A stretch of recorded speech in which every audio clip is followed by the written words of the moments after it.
Book 1 Invocation. Praise to Valmiki, bird of charming song, who mounts on Posi's sublimest prey, and sweetly sings with accent clear and strong, Rama, ay Rama, in his deathless lay. Where breathes a man can listen to the strain that flows in music from Valmiki's tongue, nor feel his feet the path of bliss attain, when Rama's glory by the saint is sung. The stream Ramayana leaves its sacred fount, the whole wide world from sin and stain to free. The prince of hermits is the parent mount, the lordly Rama is the darling sea. Glory to him whose fame is ever bright, glory to him, Pracheta's holy son, whose pure lips quaff ever new delight, the nectar sea of deeds by Rama done. Hail, arch ascetic, pious, good and kind, hail Saint Valmiki, lord of every lore, hail holy hermit, calm and pure of mind, hail first of bards, Valmiki, hail once more. Canto 1 Narad. Om.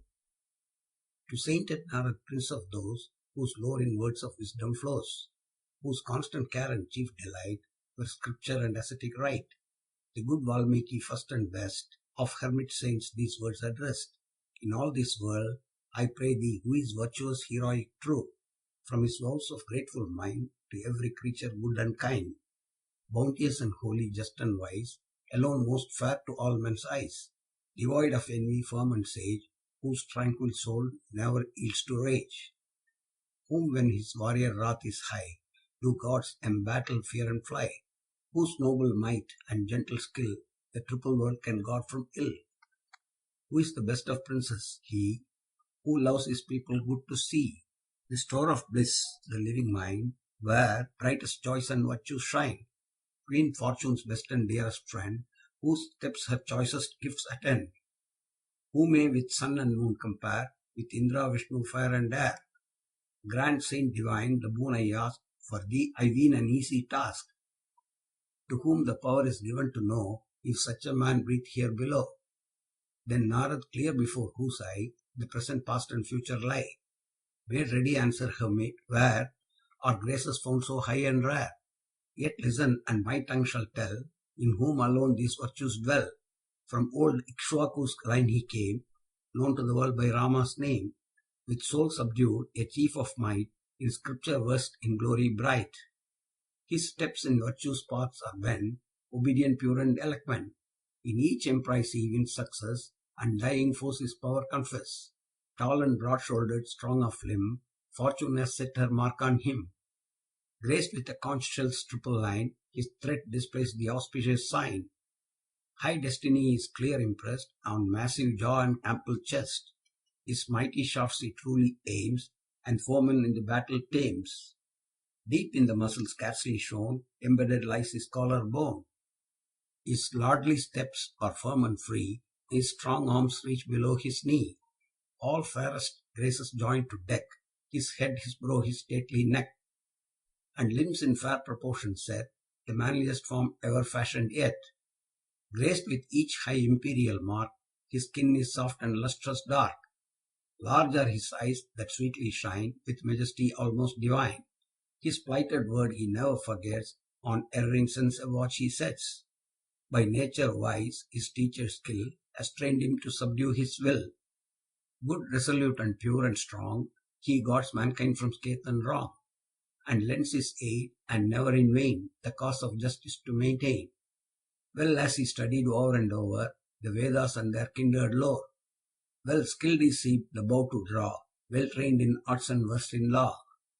High souled and meet for happy fate, most tender and compassionate, the noblest of all lordly givers, whom good men follow as the rivers. Follow the king of floods, the sea, so liberal, so just is he. The joy of Queen Kausalya's heart, in every virtue he has part. Firm as Himalaya's snowy steep, unfathomed like the mighty deep. The peer of Vishnu's power and might, and lovely as the lord of night. Patient as earth, but roused to ire, fierce as the world-destroying fire. In bounty like the lord of gold, and justice self is a human mold. With him is best and eldest son, by all his princely virtues won. King Dasaratha willed to share his kingdom as the regent heir. But when Kaikeyi, youngest queen, with eyes of envious hate had seen The solemn pomp and regal state prepared the prince to consecrate. She bade the hapless king bestow 2 gifts he promised long ago, that Rama to the woods should flee, and that her child the heir should be. By chains of duty firmly tied, the wretched king perforce complied. Rama to please Kaikeyi went, obedient forth to banishment. Then Lakshman's truth was nobly shown, then were his love and courage known. When for his brother's sake he dared all perils and his exile shared, and Sita, Rama's darling wife, loved even as he loved his life, whom happy marks combined to bless a miracle of loveliness. Of Janak's royal lineage sprung, most excellent of woman clung to her dear lord like Rohini, rejoicing with the moon to be. The king and people, sad of mood, the hero's car a while pursued.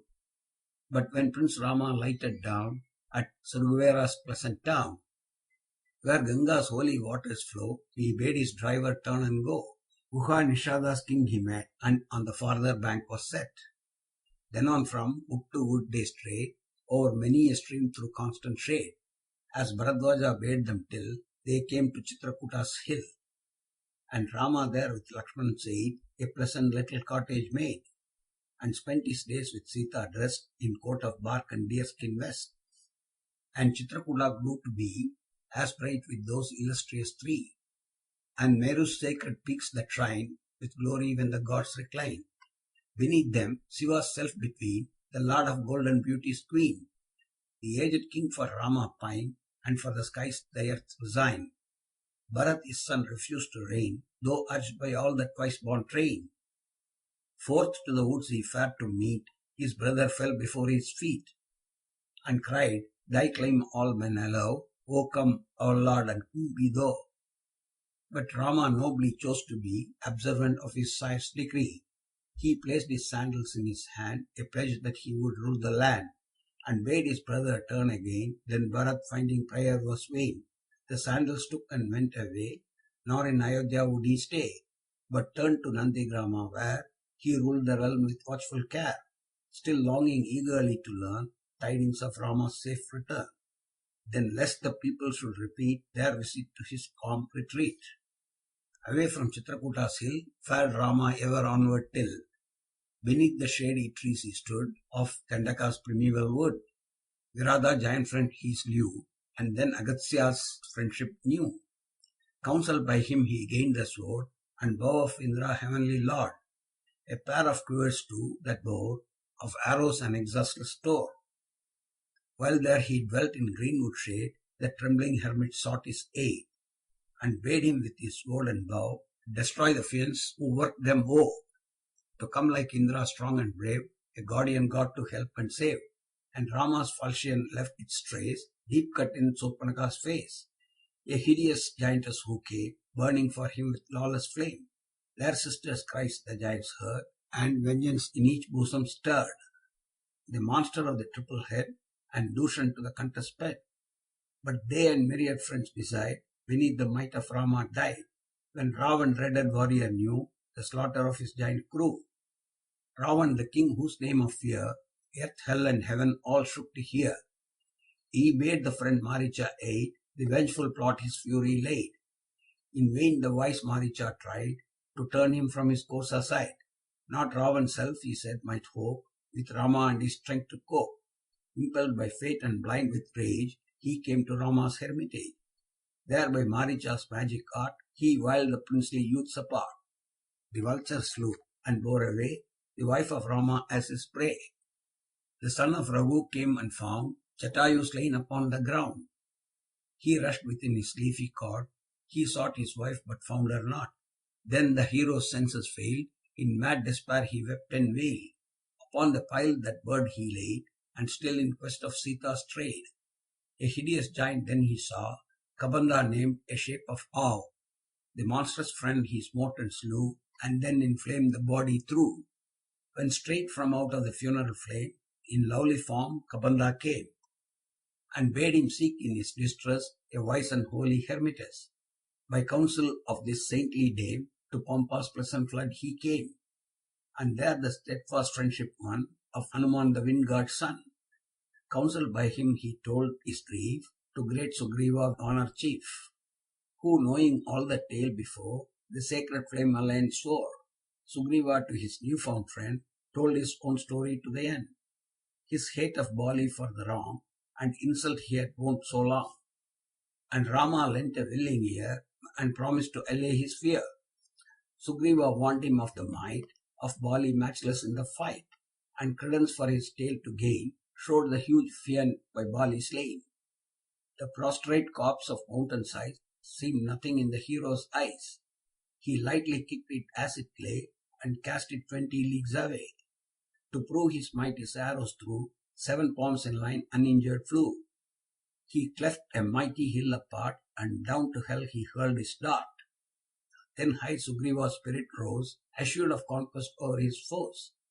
With his new champion by his side, to vast Kishkinda's cave he hied. Then, summoned by his awful shout, King Bali came in fury out. First comforted his trembling wife, then sought Sugriva in the strife. One shot from Rama's deadly bow, the monarch in the dust laid low. Then Rama bade Sugriva reign, in place of royal Bali slain. Then speedy envoys hurried forth, eastward and westward, south and north, commanded by the grateful king, tidings of Rama's spouse to bring.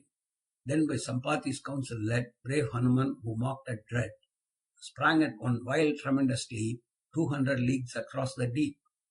To Lanka's town he urged his way, where Ravan held his royal sway. There, pensive beneath Asoka boughs, he found poor Sita Rama's spouse. He gave the hapless girl a ring, a token from her lord and king. A pledge from her fair hand he bore, then battered down the garden floor. 5 captains of the host he slew, 7 sons of counsellors overthrew. Crushed youthful Laksha on the field, then to his captors chose to yield. Soon from their bonds his limbs were free, but honoring the high decree, which Brahma had pronounced of yore, he calmly all their insults bore. The town he burnt with hostile flame, and spoke again with Rama's name. Then swiftly back to Rama flew, with the tidings of the interview. Then with Sugriva for his aid, came Rama to the ocean side. He smote the sea with shafts as bright as sunbeams in their summer height, and quick appeared the river's king, obedient to the summoning. A bridge was thrown by Nala over the narrow sea from shore to shore. They crossed to Lanka's golden town, where Rama's hand smote Ravan down. Vibhishan there was left to reign over his brother's wide domain. To meet her husband Sita came, but Rama stung with iron shame. With bitter words his wife addressed, before the crowd that round her pressed. But Sita, touched with noble ire, gave her fair body to the fire. Then straight the god of wind appeared, and words from heaven her honor cleared. And Rama clasped his wife again, uninjured, pure from spot and stain, obedient to the Lord of fire and the high mandate of his sire. Led by the Lord who rules the sky, the gods and heavenly saints drew nigh, and honored him with worthy meed, rejoicing in each glorious deed. His task achieved, his foe removed, he triumphed by the gods approved. By grace of heaven he raised to life the chieftain slain in mortal strife. Then in the magic chariot through the clouds to Nandigrama flew. Met by his faithful brothers there, he loosed his votive coil of hair. Thence for Ayodhya's town he gained, and over his father's kingdom reigned. Disease or famine never oppressed, his happy people richly blessed, with all the joys of ample wealth, of sweet content and perfect health. No widow mourned her well-loved mate, no sire his son's untimely fate. They feared not storm or robber's hand, no fire or flood laid waste the land. The golden age had come again, to bless the days of Rama's reign.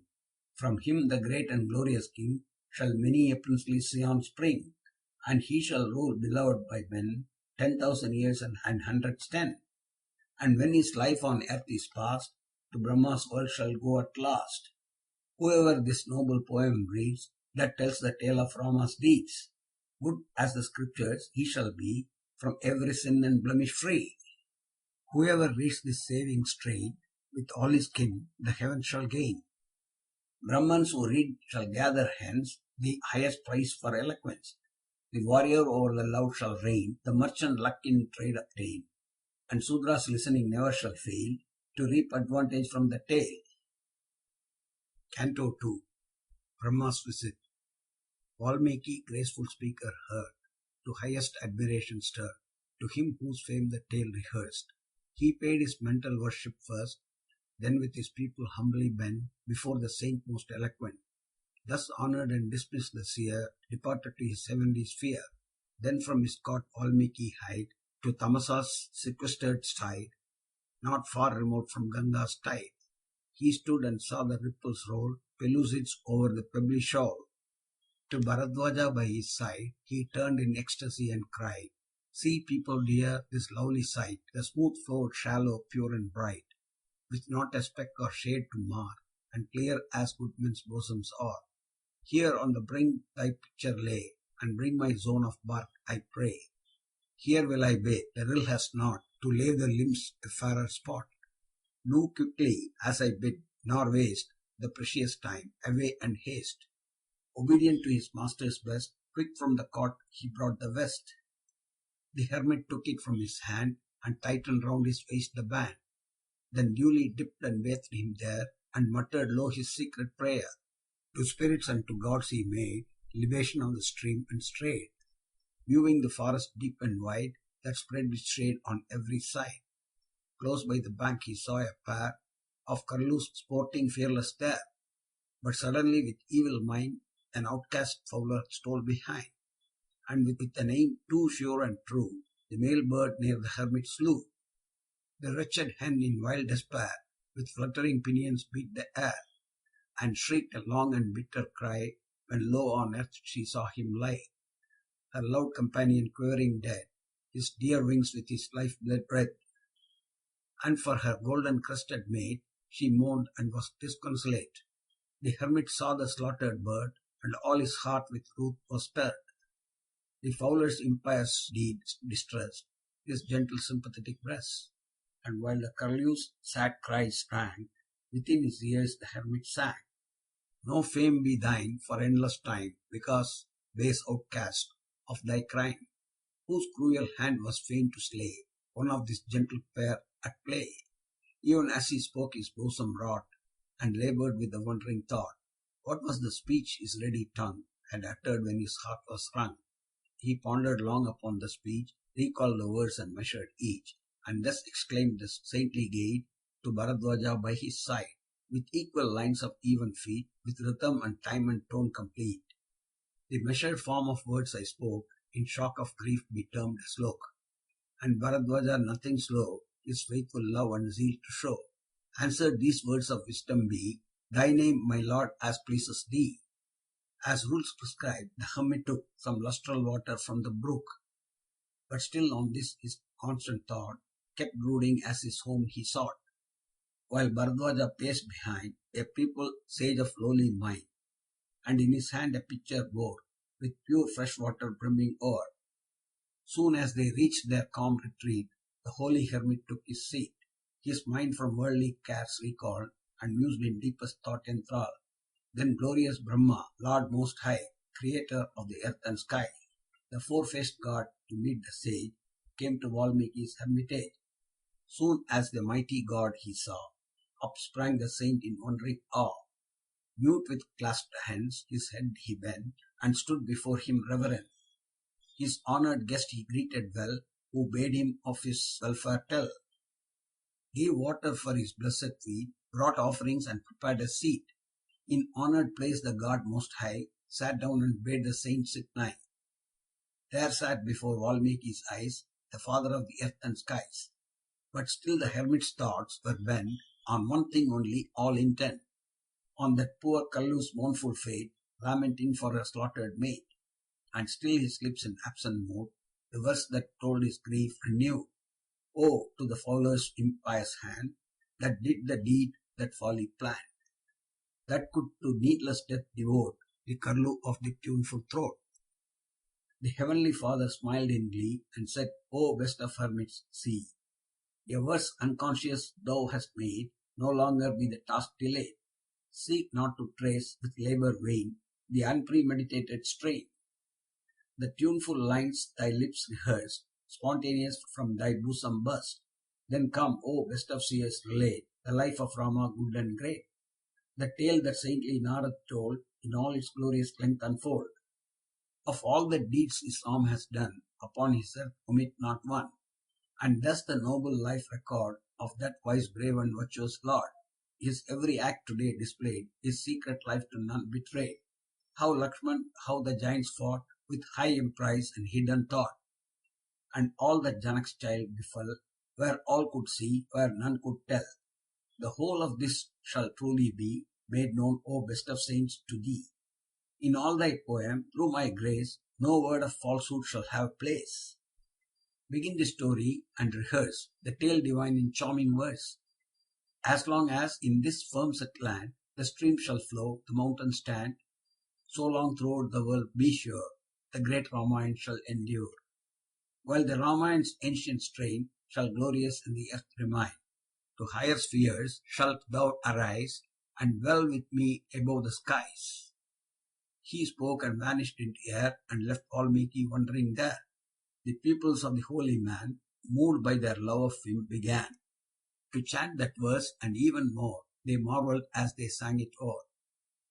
Behold the four-lined balanced rhyme, repeated over many a time, in words that from the hermit broke, in shock of grief becomes a slok.